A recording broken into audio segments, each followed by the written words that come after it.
إن الحمد لله نحمده ونستعينه ونستغفره ونعوذ بالله من شرور أنفسنا ومن سيئات أعمالنا من يهده الله فلا مضل له ومن يضلل فلا هادي له وأشهد أن لا إله إلا الله وحده لا شريك له وأشهد أن محمدا عبده ورسوله يا أيها الذين آمنوا اتقوا الله حق تقاته ولا تموتن إلا وأنتم مسلمون يا أيها الناس اتقوا ربكم الذي خلقكم من نفس واحدة وخلق منها زوجها وبث منهما رجالا كثيرا ونساء واتقوا الله الذي تساءلون به والأرحام إن الله كان عليكم رقيبا يا أيها الذين آمنوا اتقوا الله وقولوا قولا سديدا يصلح لكم أعمالكم ويغفر لكم ذنوبكم ومن يطع الله ورسوله فقد فاز فوزا عظيما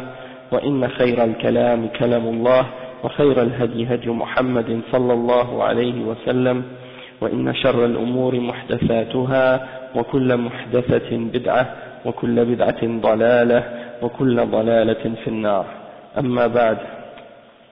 Donc aujourd'hui c'est le cours numéro 2 dans l'explication du livre du Cheikh Muhammad ibn Abdul Wahhab, et le livre qu'on étudie c'est Al-Usul al-Sitta, et on a commencé la semaine passée à expliquer Al-Asl al-Awwal, et Al-Asl al-Awwal ça a rapport avec Al-Ikhlas lillah, ok, c'est-à-dire de purifier et de rendre notre adoration uniquement pour Allah subhanahu wa ta'ala, Al-Ikhlas al-Ibadati lillahi wahda.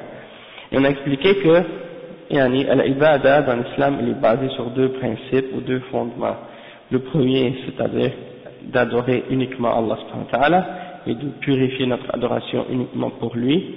Et le deuxième, c'est al-mutaba'a, c'est-à-dire toutes les formes d'adoration qu'on peut faire, la façon dont on se rapproche d'Allah subhanahu wa ta'ala, et bien ça doit être uniquement selon l'exemple et la façon du prophète Muhammad sallallahu alayhi wa sallam. On ne peut pas prendre l'exemple d'un autre prophète ou bien l'exemple de quelqu'un d'autre que le prophète Muhammad sallallahu alayhi wa sallam, parce que si on fait ça, même si notre adoration est faite avec sincérité, elle ne sera pas acceptée d'Allah subhanahu wa ta'ala parce qu'il manque une des deux conditions. Ça on a expliqué ça en détail la semaine passée. Wa alaykum salam wa rahmatullah. Cette semaine on continue à expliquer le même fondement, sauf que c'est la suite de l'explication de ce premier fondement-là. Le cheikh il dit Amma qawluhu, c'est-à-dire le cheikh Ahmed al-Najmi qui explique ce fondement-là. Le cheikh il dit Amma qawluhu lamma sara ala akthar al-umma ma sara أظهر لهم الشيطان الإخلاص في صورة تنقص الصالحين والتقصير في حقوقهم وأظهر لهم الشرك بالله في صورة محبة الصالحين واتباعهم.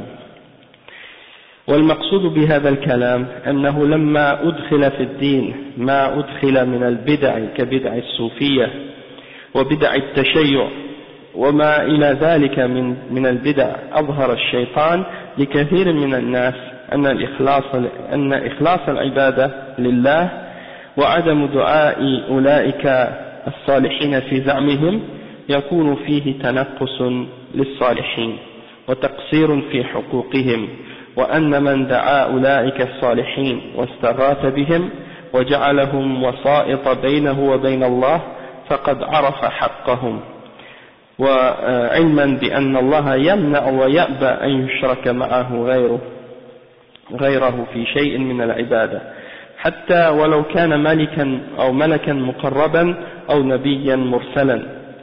وقد فصل الله عز وجل في بعض آياته بين الحق المشترك بينه وبين رسوله والحق الخالص له، فقال جل من قائل ومن يطع الله ورسوله ويخشى الله ويتقي فأولئك هم الفائزون. فجعل الطاعة مشتركة بينه وبين الرسول صلى الله عليه وسلم لما قال ومن يطع الله ورسوله، وجعل الخشية والاتقاء له وحده لما قال ويخشى الله ويتقي. ونعم هذا هو كلامه. ثم يقول وقد قال عز وجل عن الرسول صلى الله عليه وسلم الذي هو أكرم الخلق عليه وأعلاهم عنده منزلة وأفضلهم عنده مقاما ليس لك من الأمر شيء أو يتوب عليهم أو يعذبهم فإنهم ظالمون. Donc on va expliquer qu'est-ce que ça signifie ce passage.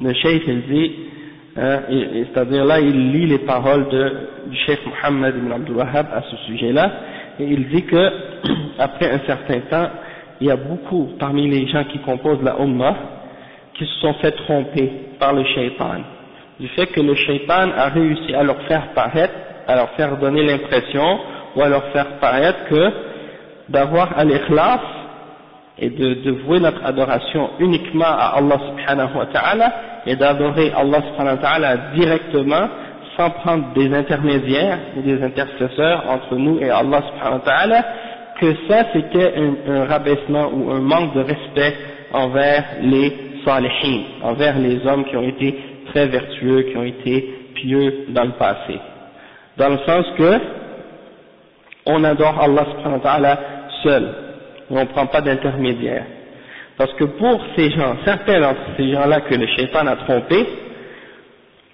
si tu prends entre toi-même et Allah subhanahu wa ta'ala des intermédiaires et que tu passes par eux pour aller à Allah subhanahu wa ta'ala, quand tu fais ça, c'est là que tu as donné aux salihin leurs droits, et c'est là que tu leur as montré un respect.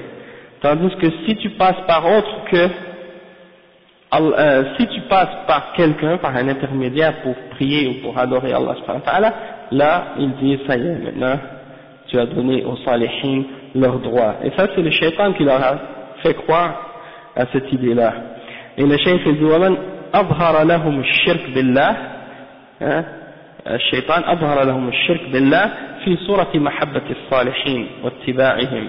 Et le shaitan a réussi à leur faire paraître que si tu passes par eux pour aller à Allah subhanahu wa ta'ala et que tu les invoques en dehors d'Allah subhanahu wa ta'ala, c'est là que tu as été pur et sincère dans ton adoration. Et c'est là que tu as donné aux salihin leurs droits. D'accord? Alors qu'en réalité c'est le shirk qu'ils font.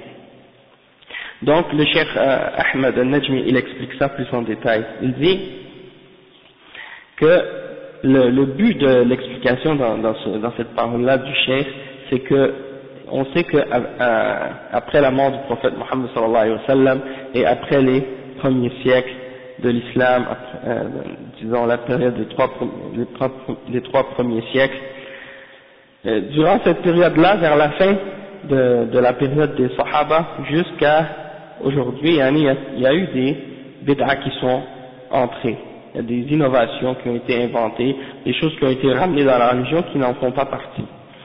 Et le cheikh il mentionne deux types ou deux catégories de groupes qui ont incorporé ou introduit dans la religion des innovations et des bid'ah qui n'en font pas partie. Parmi les exemples qu'il mentionne, il mentionne les bid'ah des soufiyas et les bid'ah des shi'as. Ok? Et ça c'est deux groupes parmi les groupes qui disons prétendent, qui se disent musulmans, qui ont introduit dans l'islam une grande série, un grand nombre de bid'ah et d'innovations qui sont blâmables et rejetées, bien entendu. Et en particulier dans ces deux groupes-là. En réalité, comme on a déjà donné des cours sur Tasawwuf et l'origine de cette idéologie, de ces principes-là, d'où est-ce que ça vient, puis on a fait une série de 15 cours pour expliquer ça, et même 15 cours ça a été, disons, juste un résumé. On a juste, disons, parlé des principes les plus importants parmi les principes qui montrent les déviations de ces gens-là. Toutefois, si on aurait voulu vraiment entrer dans les détails en profondeur, on aurait pu montrer et expliquer encore plus de principes encore pour montrer à quel point ces gens-là sont déviés et égarés du Coran et de la Sunna. D'accord? Mais c'est juste pour vous dire que on n'a pas le temps de rentrer maintenant dans les détails de toutes les sortes de bid'ah que les soufis ont ramenées dans l'islam, mais c'est juste pour vous faire comprendre que à ce sujet-là, au sujet de prendre des associés en dehors d'Allah et de prendre les salihin et de les mettre comme des intermédiaires entre l'homme et Allah subhanahu wa ta'ala, eux, ils sont parmi les principaux, responsables de l'introduction de cette bid'a dans la Ummah, ok? Et Ash-Shia, eux aussi, ok? Et en réalité, c'est eux qui ont introduit at-tasawwuf dans l'islam. Parce qu'à l'origine, à l'époque du prophète sallallahu alayhi wa sallam, le mot tasawwuf, puis tous les principes qui sont autour du fait d'appartenir à une tariqa et de donner une bay'a à un cheikh et de pratiquer certaines idées que ces gens-là ont, ça n'existait pas au temps du prophète sallallahu alayhi wa sallam. Et c'est apparu des siècles après. Et c'est apparu parmi les Shia. Et ça s'est transporté dans le reste du monde musulman à travers la Soufia, qu'est-ce qu'on appelle le Tasawwuf. Ok? Donc ces deux groupes-là sont reliés ensemble, si on veut d'une certaine façon. Même s'il y a des différences entre les deux. Mais il y a des Soufis chez les Shia, puis il y a des Soufis chez ceux qui se disent sunnis, chez les sunnites, qui prétendent être sunnites. Parce que la réalité, c'est qu'ils ne sont pas sunnites. Hein? Comme on va, si on a le temps, on expliquera ça aussi. C'est que, si on regarde dans ces deux groupes-là, on voit que leur principe d'adoration est fondé sur la vénération et l'exagération au sujet des hommes pieux. Ok? Soit durant leur vivant, soit après leur mort lorsqu'ils sont enterrés. Et ça se manifeste de différentes façons. Durant leur vie, c'est de croire que certains hommes ont certaines connaissances du ghaib, connaissances de l'invisible, qu'ils ont un certain contrôle de l'inconnu, ou un certain contrôle de l'univers avec Allah subhanahu wa ta'ala, ou même parfois même en dehors d'Allah subhanahu wa ta'ala. Et ça s'exprime dans l'idée qu'ils ont au sujet de ceux qu'ils appellent al-aqtab, ou bien al-awra, ou bien rijal al-ghaib. Ils croient que certains individus, quand ils ont atteint un certain degré de piété, de foi et d'adoration, ils arrivent à un certain degré que ils sont appelés, disons, al-aqtab ou al-qutb. Et à ce niveau-là, bon, ils sont capables de contrôler des choses dans l'univers, etc. Et il y a beaucoup d'autres croyances aussi qu'ils possèdent à ce sujet-là, qui montrent leur exagération au sujet ceux qu'ils appellent awliya et salihin. Et après leur mort, qu'est-ce qu'ils font? Eh bien, ils bâtissent sur leur tombe des sanctuaires ou des dômes ou des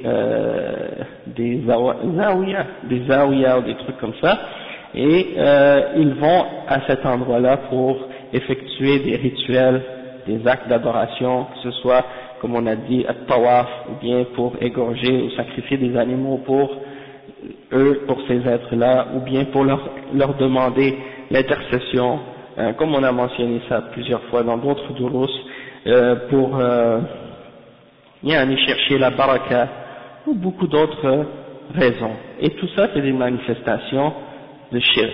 D'accord? Ça, c'est chez ceux qu'on appelle as-soufiyya, c'est des exemples qu'on retrouve. Hein?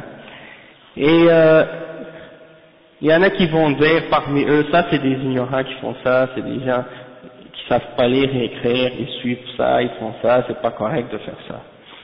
Toutefois, les gens parmi les soufis qui sont soi-disant éduqués et qui savent lire et écrire et qui connaissent qu'est-ce que signifie soi-disant tasawwuf selon eux, ils ne découragent pas les gens, ces musulmans-là qui font ça, ou ceux qui se disent musulmans parmi eux, de pratiquer ces choses-là. Au contraire même, ils ne les découragent pas, ils les encouragent à le faire.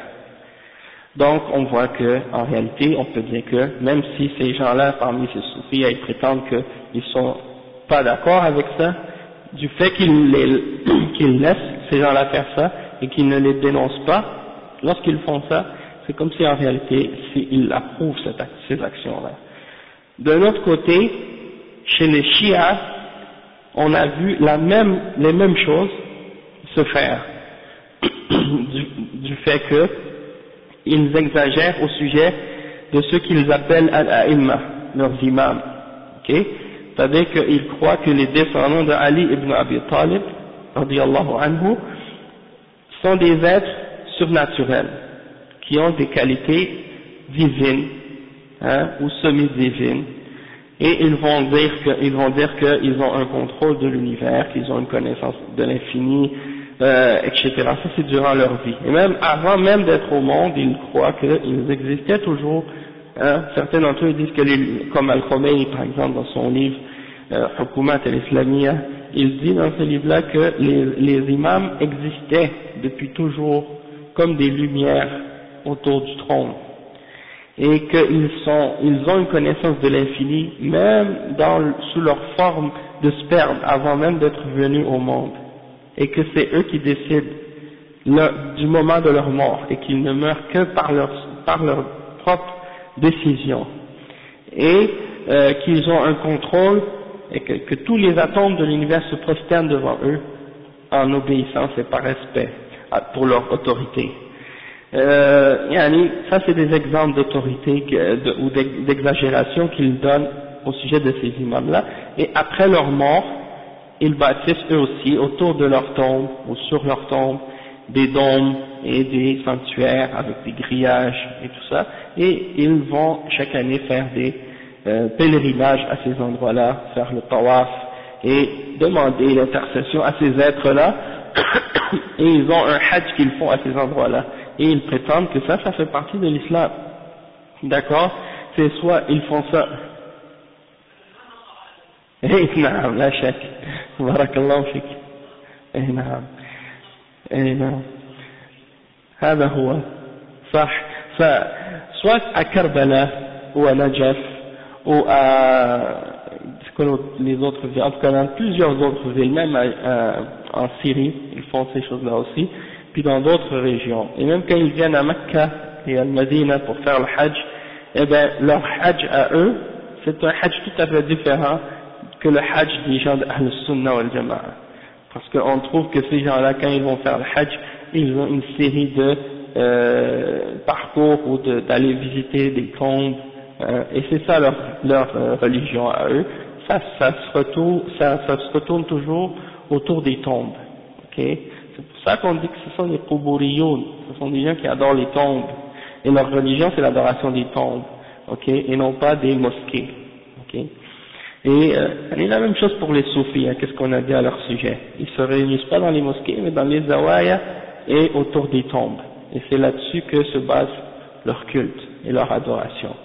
Alors qu'Allah subhanahu wa ta'ala, il dit وَأَنَّ الْمَسَاجِدَ لِلَّهِ فَلَا تَدْعُوا مَعَ اللَّهِ أَحَدًا. Les mosquées sont pour Allah, alors n'adorez personne avec Allah subhanahu wa ta'ala, n'invoquez personne avec Allah subhanahu wa ta'ala. Donc ça c'est deux groupes parmi les groupes de bid'a chez qui on voit ces plus grandes formes de manifestation de shirk et de bid'a dans la religion.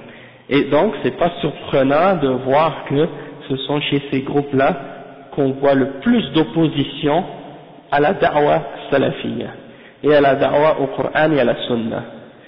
Lorsque vous voyez des gens qui critiquent ce qu'ils appellent al-wahhabiyoun, et des gens de ces catégories qui critiquent, ils disent ça c'est des wahhabiyoun, c'est des ci, c'est des ça, eh bien si vous regardez sur la réalité de ces personnes qui attaquent et qui critiquent ce qu'ils appellent les wahhabiyya, vous allez découvrir d'une façon ou d'une autre qu'ils ont un lien avec at-tasawwuf, ou bien qu'ils ont un lien avec at-tashayyu, ou bien avec une autre parmi les autres sectes des gens de bid'a. Ça c'est clair. Mais d'une façon, ils se prétendent comme étant les défenseurs de l'islam, puis qu'ils veulent défendre, soi-disant, les musulmans contre ce qu'ils appellent al-wahhabiyya, mais ils ne veulent pas eux-mêmes montrer de quel groupe ou de quel bid'a qu'ils suivent ou qu'ils font partie. Ils vont essayer de montrer qu'eux ils sont neutres, alors qu'en réalité c'est pas le cas. D'accord? Et donc ça c'est pour expliquer ce point-là. Puis à propos de qu'est-ce qu'on a expliqué tout à l'heure que Ahl-Sunnah wal Jama'a c'est un groupe, parce qu'il y a beaucoup de musulmans qui ont l'impression que Il y a les Shia, puis il y a les Sunnis. Hein, les Shia, les Sunnis, puis qu'il y a deux sectes dans l'islam. Puis que soit tu es Sunni ou soit tu es Shi'i. D'accord? Et quand ils divisent donc les musulmans de cette façon-là, eh ben, les gens s'imaginent qu'il y a plusieurs sectes sunnites et plusieurs sectes chiites.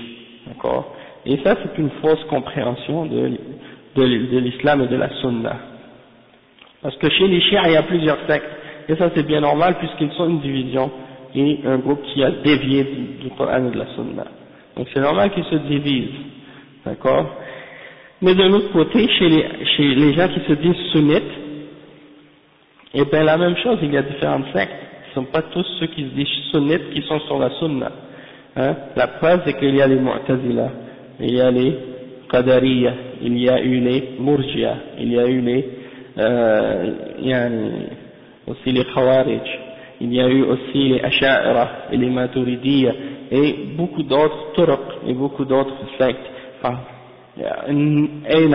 toutes les turuq comme le frère il mentionne, tous ces groupes-là qui se disent sunniya, alors que Ahl Sunnah wal Jama'a en principe et fondamentalement, qu'est-ce que ça veut dire? Ça veut dire qu'ils sont un seul groupe et une seule jama'a, non pas plusieurs jama'at et plusieurs groupes. Et ce sont les gens qui, comme le prophète sallallahu alayhi wa sallam a expliqué, Man kana ala mithli ma ana alayhi al-yawm wa ashabi.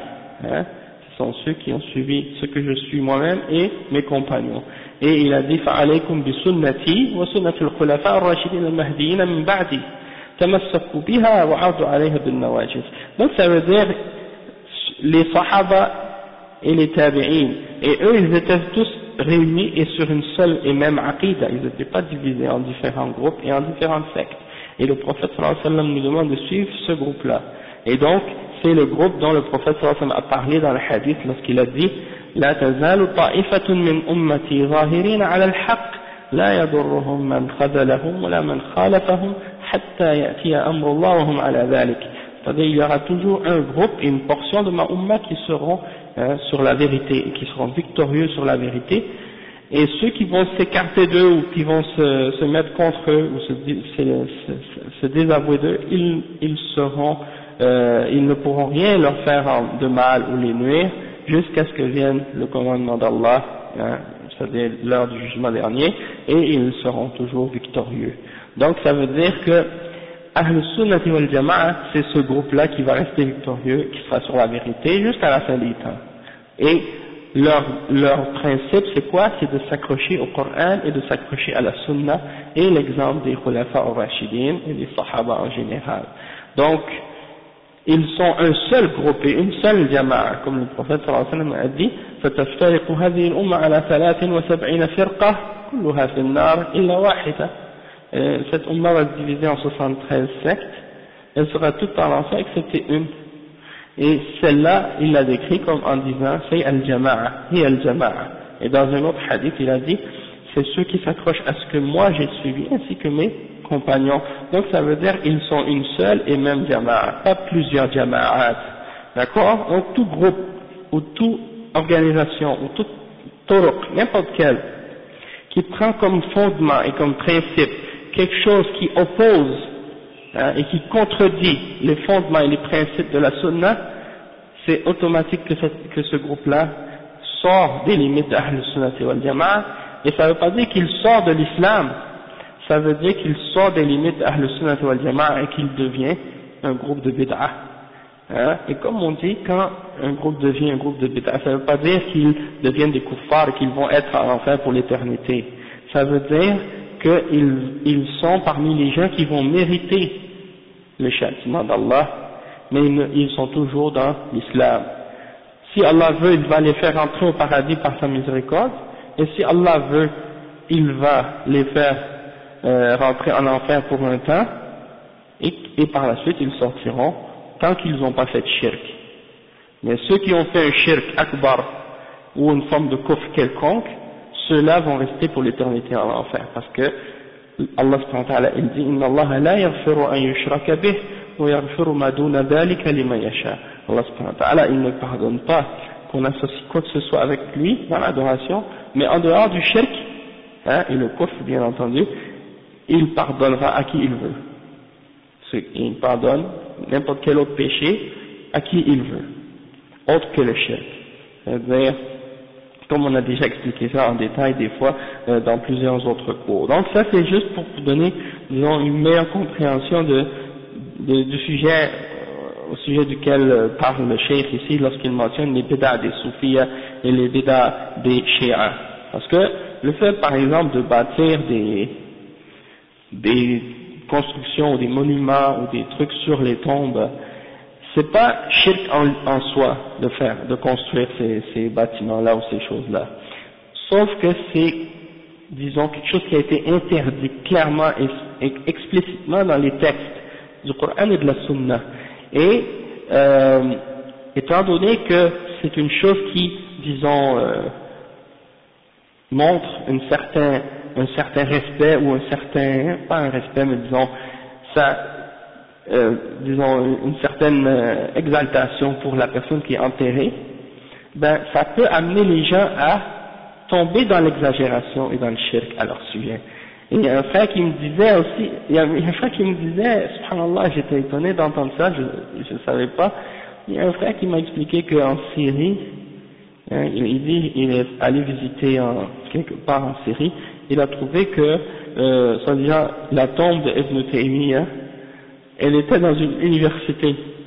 Ça c'est quelque chose qui m'a étonné, parce qu'on sait que, bon, comme on l'a dit, c'est pas permis de construire une mosquée par-dessus une tombe. Il y a beaucoup dans les pays musulmans, vous trouvez dans les mosquées, vous trouvez il y a une tombe en plein milieu. Ça c'est interdit. Soit de construire une mosquée dans une tombe ou d'enterrer quelqu'un dans une mosquée. Les deux c'est interdit. Dans le premier cas, si par exemple on a construit la mosquée sur la tombe, la position des ulama à ce sujet-là, c'est qu'on doit détruire la mosquée. Parce que le cimetière était là en premier, ou la tombe était là en premier. Et le prophète sallallahu alayhi wa sallam a interdit de prier dans un cimetière. Dans un autre cas, si c'est la tombe qui a été introduite dans la mosquée était là en premier, dans ce cas il faut enlever la tombe et la sortir, la mettre ailleurs. Parce que la mosquée était là en premier. D'accord? Et ça c'est à ce sujet-là, ils ont dit que celui qui prie dans une mosquée où il y a une tombe, sa prière n'est pas valable. Il doit la refaire. Ok? Mais en ce qui est de Ibn Taymiyyah, sa mosquée, sa tombe, ils ont construit, soi-disant, une université, ils construisent dessus. Et ils ont dit il m'a dit le frère que quand il est allé là-bas, il a vu qu'on a construit autour une grille ou des barreaux, comme des barreaux pour empêcher les gens d'arriver. Et la raison de ça, comment lui il m'a expliqué, c'est qu'ils ont mis ça pour empêcher les gens, parce qu'il y avait les soufis qui allaient uriner sur sa tombe. Alors ils ont mis cette grille là pour empêcher les gens d'aller uriner dans sa tombe. Et le pire aussi, c'est que Ibn al-Qayyim al-Jawziyya, qui est un des plus grands élèves de Ibn Taymiyyah, un parmi les élèves qu'il avait, sa tombe à Damas, elle est à l'extérieur du cimetière, sur le trottoir. Et ils ont fait exprès pour la mettre là, et les soufis viennent jeter leurs déchets à cet endroit-là. Allah al-Musta'an. Donc c'est pour montrer à quel point, des fois, les gens peuvent tomber dans l'exagération. Il y a des tombes qu'ils prennent, quand ils considèrent quelqu'un comme étant un grand homme, ils vont construire une grosse tombe par-dessus pour le vénérer. Et quand c'est quelqu'un qu'ils n'aiment pas ou qu'ils ne veulent pas respecter, ben ils le prennent, sa tombe, puis ils désobéissent à Allah et au messager en manquant de respect envers cette tombe-là. Alors que, à la base dans l'islam, toutes les tombes doivent être nivelées et on ne doit pas distinguer une tombe d'une autre, par quoi que ce soit. Même si la personne qui est enterrée c'est un roi, ou même si la personne c'est un esclave, ou même si la personne il y en a n'importe quel, un homme ou une femme, tous doivent être égaux. Après la mort, tout le monde sont égaux, donc c'est pas à quelqu'un, quand je dis tout le monde, après la mort, c'est-à-dire dans la tombe, quand on enterre les gens, tout le monde doit être traité au même degré. Puis ça c'est l'exemple de l'islam. Toutefois on voit qu'il y a eu des contradictions à ce sujet-là dans l'attitude de certains musulmans qui ont dévié de la sunna à ce sujet-là. Donc c'est pour dire que Ahl Sunnah wal Jama'a, c'est un seul et même groupe, et c'est ceux qui suivent le Coran, la Sunna, et qui s'accrochent à l'exemple des salaf salih, c'est-à-dire les Sahaba et les Tabi'in et ceux qui les ont suivis, etc. Donc tout ça c'est pour expliquer ce principe-là. Donc le cheikh il dit que toutes ces bid'ah qui sont apparues à cause du shaitan, qui a trompé beaucoup de gens, il a, comme on disait, il a réussi à faire croire aux gens que d'être sincère envers Allah dans notre adoration et de ne pas évoquer ces hommes pieux-là, de les adorer, de les prier en dehors d'Allah, il a fait croire que ça c'est un manque de respect pour les salihin. On dit à vous, vous respectez pas les salihin parce que vous refusez de construire sur leur tombe des monuments ou des dômes ou des trucs de ce genre, et vous interdisez aux musulmans d'aller visiter ces lieux-là, et vous interdisez aux musulmans disons, pratiquer ces rituels-là qu'ils ont fait. Donc vous n'avez pas de respect, vous n'avez pas d'amour pour les salihin, et donc vous manquez à leurs droits. Ok, et que celui qui,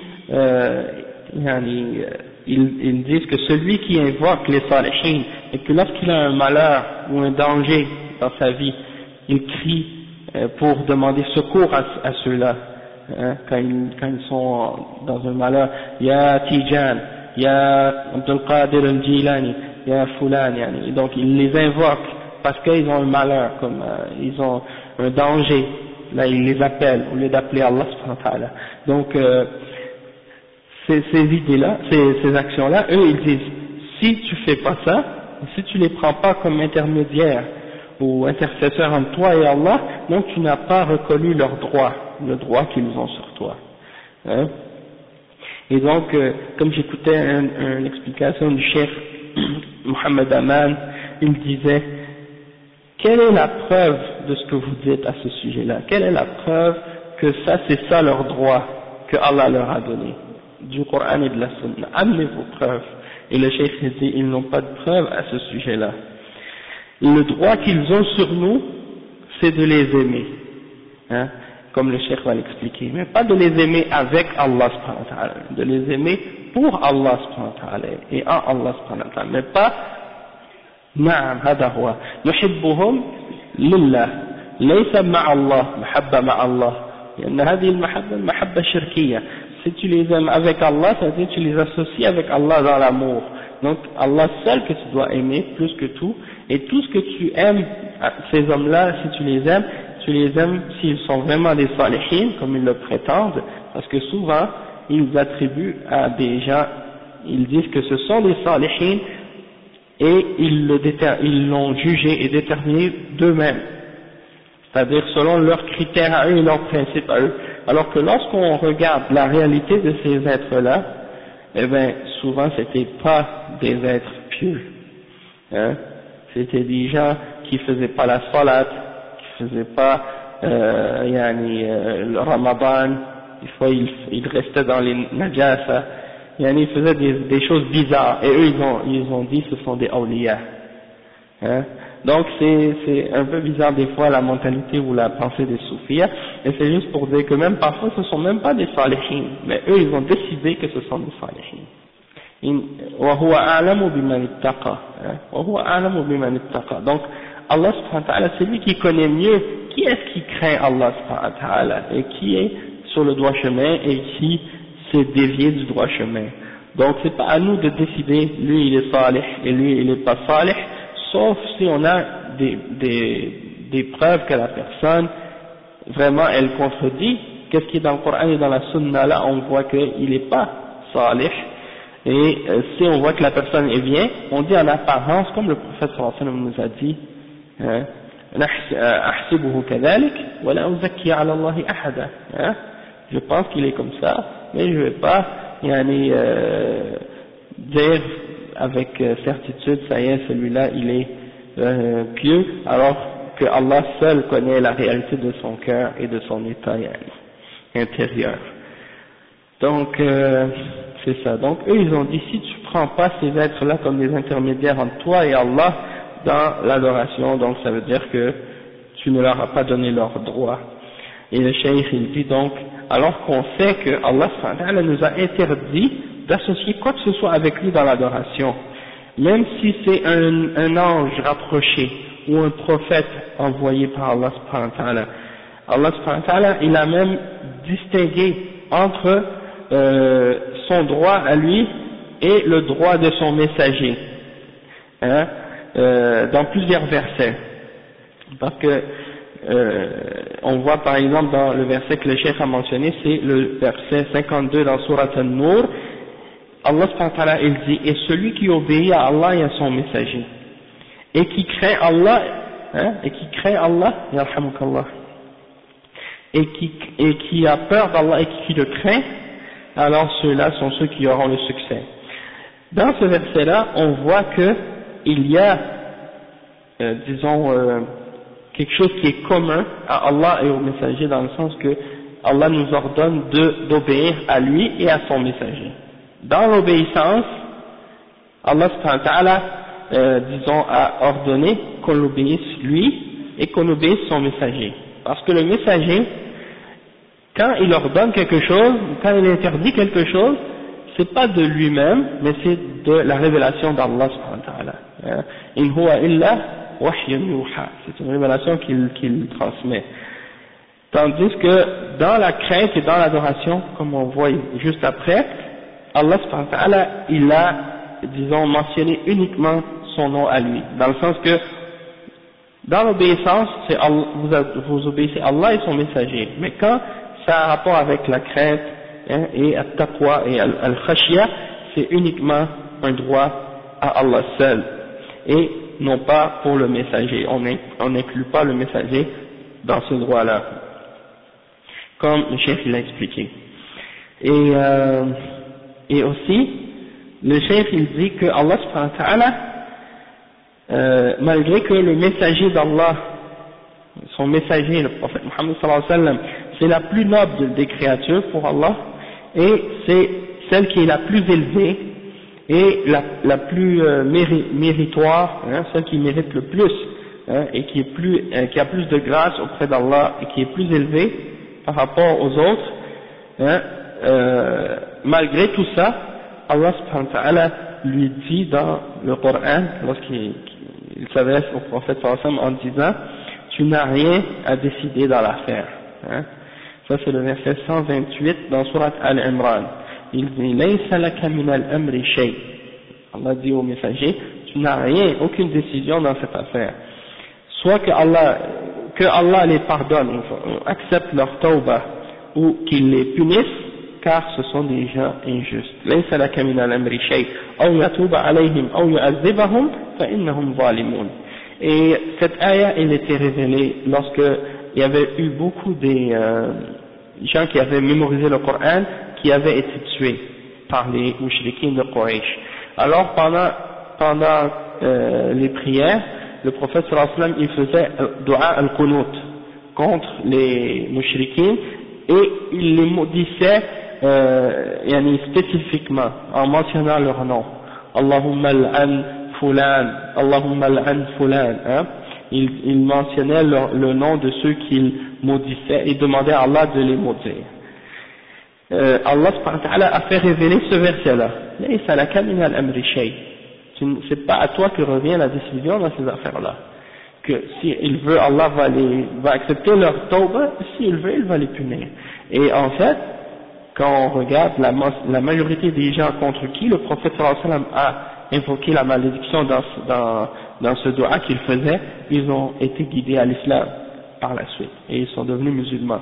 Donc c'était pour dire que c'est vrai, les prophètes, ils ont un droit qu'on les aime et qu'on les respecte et qu'on les obéisse dans ce qu'ils nous ordonnent et dans ce qu'ils nous interdisent. Toutefois, on ne doit pas les associer dans le droit qui est exclusif à Allah subhanahu wa ta'ala, c'est-à-dire dans al-ibada. L'ibada c'est juste pour Allah. Et eux, les messagers d'Allah, n'ont pas de décision dans la question qui va être guidé, qui va être égaré, comme Allah subhanahu wa ta'ala dit, innaka la tahdi man ahbabta, walakin Allah yahdi man yasha. tu ne guides pas qui tu aimes, mais c'est Allah qui guide qui il veut. Et ça c'était au sujet de son oncle Abu Talib. Et donc le cheikh dit وبهذا يتبين أن قولهم هذا قول باطل وخطأ فاحش لا يجوز لأحد أن يعتقده وأن الموحدين لم يهضموا الصالحين حقهم بل يحبونهم لله إن كانوا صالحين على الحقيقة ولكن لا يعطونهم شيئا من حق الله جل وعلا لعلمهم أن ذلك موجب لصحته تعالى وقد قال النبي صلى الله عليه وسلم لمن قال له أنت سيدنا وابن سيدنا يا أيها وابن سيدنا قال يا أيها الناس قولوا بقولكم ولا يستهوينكم الشيطان أنا محمد ابن عبد الله ورسول الله والله ما أحب أن ترفعوني فوق ما رفعني الله عز وجل. Donc le cheikh il dit, donc à partir du verset les exemples qu'on a donnés dans les versets qu'on a mentionnés, on voit que leur idée ou leur pensée au sujet des salihin et qu'ils ont un droit dans l'adoration, que c'est une chose fausse et que c'est une idée fausse qu'ils ont et que c'est une grave erreur. Et que ce n'est pas permis à personne parmi les musulmans de croire que ces hommes pieux-là possèdent des droits à l'adoration. Et que le cheikh il dit que ce n'est pas vrai également que les gens qui ont unifié Allah par le tawhid et qui ont voué leur culte à Allah seul et exclusivement à Allah ont manqué de respect envers les hommes pieux. Il dit ça c'est faux. En réalité, on les aime pour Allah subhanahu wa ta'ala. On aime ces hommes pieux pour Allah subhanahu wa ta'ala. Parce qu'ils ont fait du bien à cause du ilm qu'ils avaient et qu'ils ont propagé, à cause de leur sacrifice qu'ils ont fait pour la religion, etc. On les aime pour ça. Mais pas, on les aime pas pour eux-mêmes et on les aime pas avec Allah subhanahu wa ta'ala. D'accord? Sahih. Et dans le tashahhud, quand on fait le tashahhud, اللهم صل على محمد وعلى اللهم صل نعم السلام على النبي ورحمة الله وبركاته السلام علينا وعلى عبادك الصالحين. Oui, c'est ça. Donc dans le dua de tashahhud on dit et la paix soit sur le messager d'Allah sallallahu alayhi wa sallam, et que la paix et le salut soient également sur nous et sur les serviteurs d'Allah qui sont salihin, qui sont pieux. Donc on envoie la paix et on demande à Allah subhanahu wa ta'ala yani as-salam sur les salihin également. Donc ça c'est un exemple comme du respect et de l'amour qu'on a pour les salihin.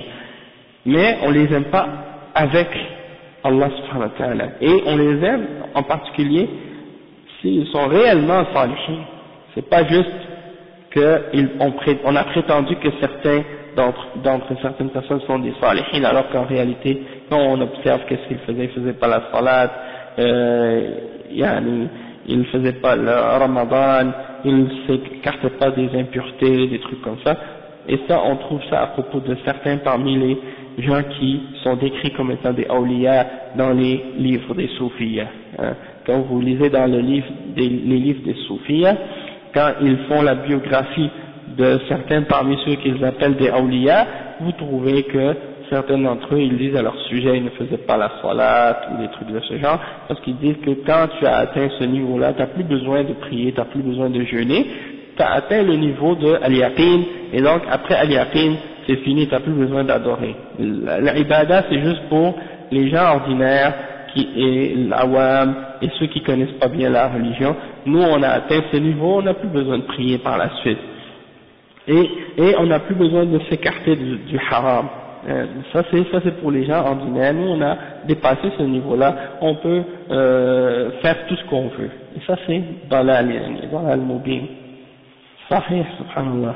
Donc, comme le frère il dit à propos de Aïcha radiyallahu anha, quand le prophète sallallahu alayhi wa sallam priait la nuit, jusqu'à ce que ses pieds commencent à devenir rouges, et puis Aïcha radhiyallahu anha disait au prophète sallallahu alayhi wa sallam, Allah t'a pardonné tes péchés passés et futurs, pourquoi est-ce que tu te rends la ibada difficile, tu pries beaucoup comme ça, alors que tes pieds sont enflés et tout, et il dit, est-ce que je ne vais pas être un serviteur reconnaissant pour Allah subhanahu wa ta'ala? Donc ça veut dire, plus tu as de ilm, plus tu as d'amour pour Allah, plus tu as de foi, ben, c'est le contraire, c'est pas que tu vas diminuer tes adorations ou t'écarter de l'adoration, mais au contraire tu dois essayer d'augmenter ton adoration et augmenter ta pratique de la religion. Exactement, il faut faire le plus qu'on peut dans les limites de la sunna pour essayer de se rapprocher d'Allah subhanahu wa ta'ala. Bien entendu, on ne pourra jamais faire plus que le prophète sallallahu alayhi wa sallam. Mais barakallahu fik, wa alaykum salam wa rahmatullahi wa barakatuh. Il y a aussi l'exemple des sahaba, hein, les sahaba et des tabi'in. On voit que, par exemple, Abu Bakr al-Siddiq et Omar ibn al-Khattab et Osman, radiyallahu anhum, Ali ibn Abi Talib et les autres parmi les sahaba, Abdullah ibn Abbas, Abdullah ibn Mas'ud et tous les autres parmi les sahaba, on voit que ils étaient des salihin et jamais à un certain moment de leur vie ils ont cessé de faire des adorations sous prétexte que ils avaient atteint un niveau de yaqin ou des choses de ce genre. Donc ça on voit que c'est dalal mubin. Et le cheikh il mentionne, il dit on les aime pour Allah subhanahu wa ta'ala, mais on ne leur donne rien des droits qui sont exclusifs à Allah subhanahu wa ta'ala, c'est-à-dire dans l'adoration et dans l'amour, etc. Et le cheikh il dit que celui qui fait ça, ben, il méritera bien entendu la colère d'Allah subhanahu wa ta'ala. Il dit que le prophète Muhammad sallallahu alayhi wa sallam a répondu à celui qui avait exagéré en disant tu es le maître d'entre nous et le fils du maître d'entre nous. Il a répondu ô les gens, dites ce que vous dites mais que le shaitan ne vous trompe pas. Je suis Muhammad, fils d'Abdullah, messager d'Allah, et je n'aime pas que vous m'élevez par-dessus le niveau que Allah m'a élevé. D'accord? C'est-à-dire, vous ne devez pas exagérer dans la glorification lorsque vous faites des glorifications à mon sujet. Je ne suis que Muhammad, fils d'Abdullah, et le messager d'Allah, comme il a dit dans un hadith. La tatruni كما أطرت النصارى عيسى بن مريم إنما أنا عبد فقولوا عبد الله ورسوله. Donc il a dit n'exagérez pas mon sujet comme les chrétiens ont fait avec le fils de Marie. Je ne suis qu'un esclave, un serviteur d'Allah, alors dites esclave et messager d'Allah sallallahu alayhi wa sallam. Donc ça c'est l'exemple que le chef il mentionne à ce sujet là, puis après il dit وقد تبين من هذا أن من زعم أن تحقيق التوحيد وإخلاصه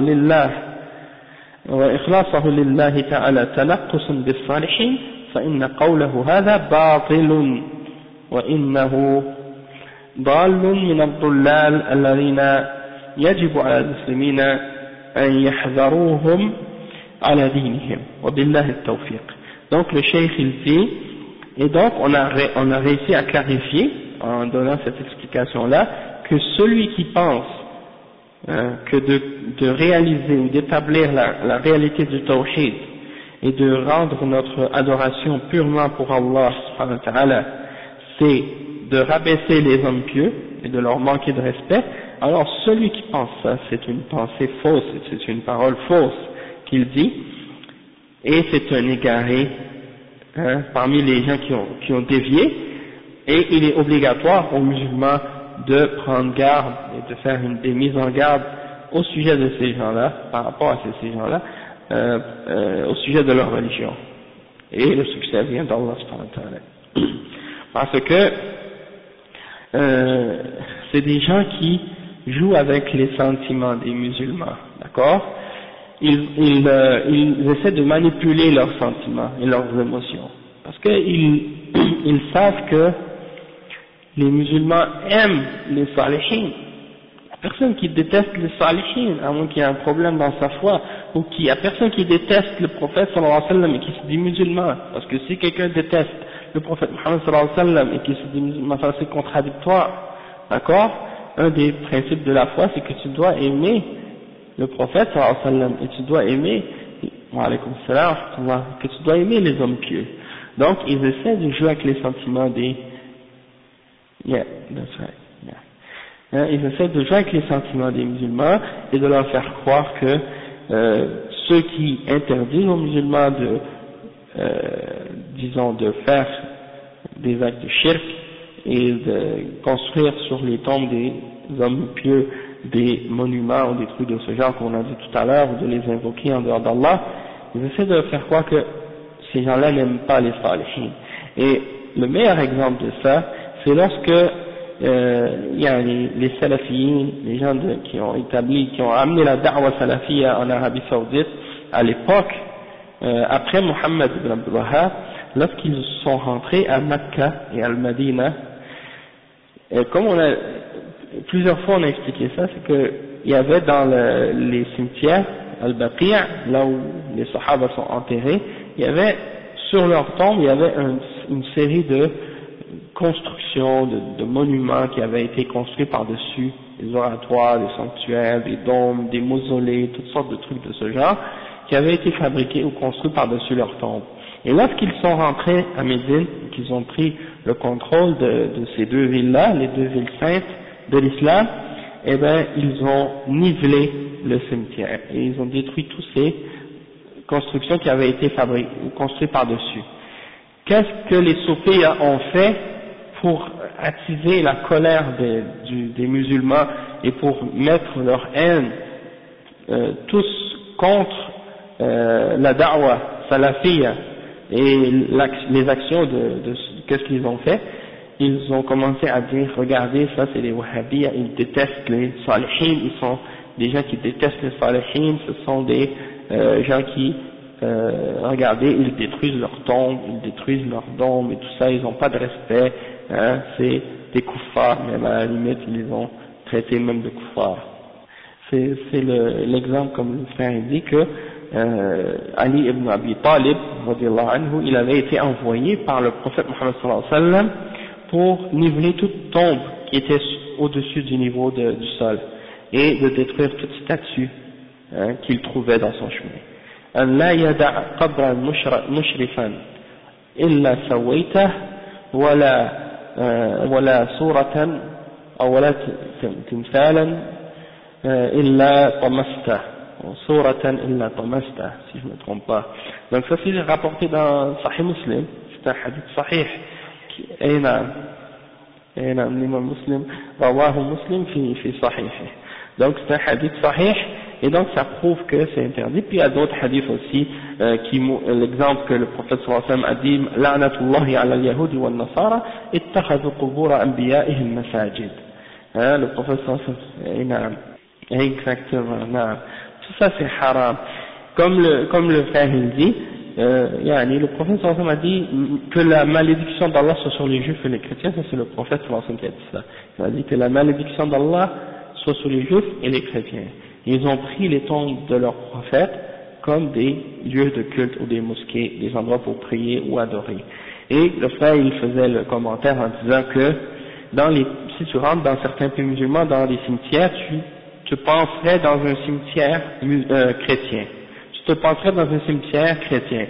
Tu vois que certaines tombes sont très élevées, d'autres sont plus basses, et dessus tu vois parfois même la photo de la personne qui est enterrée dans cette tombe avec son nom, puis tout ça de trucs comme ça, alors que c'est interdit même d'écrire sur une tombe ou de mettre quoi que ce soit sur la tombe. Donc ça c'est des exemples. Et parfois même les gens vont venir mettre des fleurs ou des trucs de ce genre. Ça aussi ça fait partie des bid'ah qui ont été innovés, qui ne fait pas partie de l'islam. Il y a un autre hadith aussi dans lequel il y a une des femmes du prophète sallallahu alayhi wa sallam, si je ne me trompe pas, c'était Salama ou une autre parmi les femmes du prophète sallallahu alayhi wa sallam, elle a dit que lorsqu'elle était en Éthiopie, parce qu'elle faisait partie des gens qui étaient allés faire le hijra en Éthiopie à l'époque, elle a dit, on a vu une église ou quelque chose comme ça, et il y avait à l'intérieur des dessins et des statues, tout ça, et c'était comme une tombe ou quelque chose comme ça. Puis il a dit, le prophète sallallahu alayhi wa sallam a dit, أولئك إذا مات فيهم الرجل الصالح أو النبي أو الرجل الصالح بنوا على قبره مسجدا وصوروا فيها أو فيه تلك الصور ألا فلا تتخذوا قبور الأنبياء مساجد فإني أنهاكم عن ذلك.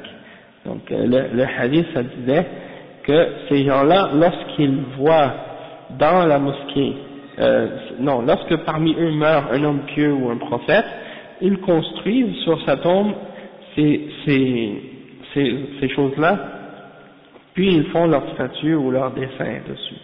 Et il dit donc, ne faites pas ce qu'ils font, ne faites pas ces choses-là, parce que je vous interdis de le faire. Et donc, ça c'est un autre hadith, peut-être je me suis trompé légèrement dans les mots qui sont utilisés, mais le sens c'est ça, puis c'est pour dire que de construire quoi que ce soit sur les tombes c'est interdit par le Coran et par la Sunna. Ok, d'accord, donc on va s'arrêter ici, Inch'Allah. Barakallahu fi'ina, subhanakallahu wa bihamdik, ashhadu an la ilaha illa anta, astaghfiruka wa atubu.